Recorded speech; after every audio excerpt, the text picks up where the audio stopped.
So first is if you can tell us what are the challenges related to supply chains globally? Globally? Yeah. Okay, supply chain globally, trade has grown up globally in a big way. Mm-hmm.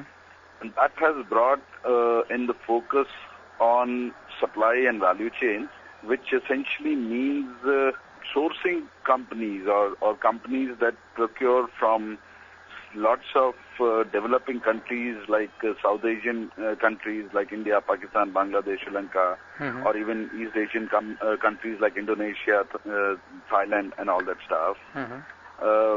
Situations in factories are not up to the mark, and that brings a lot of pressure on the buying companies to work towards finding ways to support or to ensure that wherever they're sourcing from is developed or run meeting the standards of social and environmental issues. Yeah. And that's I think has been the biggest challenge for almost I would say about 2 decades now. Mm-hmm. And a lot of programs have been developed by buyer companies in different sectors, whether you talk about food and beverage, whether you talk about apparel, whether you talk about leather, electronics. There's so many sectors where the sourcing happens. Mm-hmm. Yeah, sure. And that's where the challenges have been. And last 15, 20 years, most of the companies have gone about developing the codes of conduct to ensure that buyers follow the code of conduct and therefore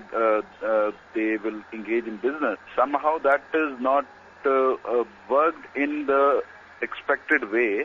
Because developing a code of conduct and assuming that the supplier will follow doesn't work. Yeah. And mostly the model for operationalization of codes of conduct to improve situation in supplier factories vis-a-vis social and environmental issues has been a bit of, there's been a lot of learning over last 15 years. Mm-hmm. And this learning pertains to that, the assumption that supplier factory understands the code of conduct and has the capacity to implement the code of conduct has not worked.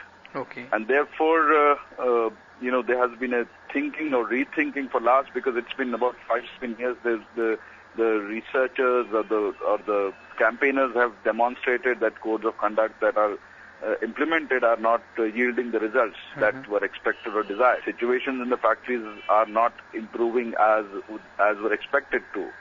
Just on the basis of developing a code of conduct, applying it and ensuring that a third-party inspection happens.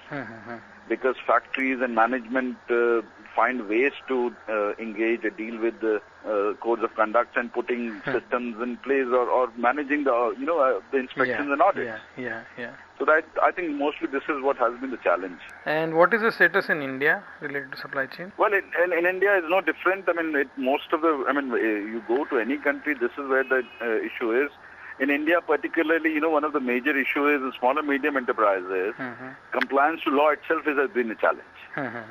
And codes of conduct usually are beyond the law, which are voluntary imposed on them. So most of the factories have found a way to comply to the audits, comply to the standards and pass the audits. However, the actual difference or change on the ground doesn't come up.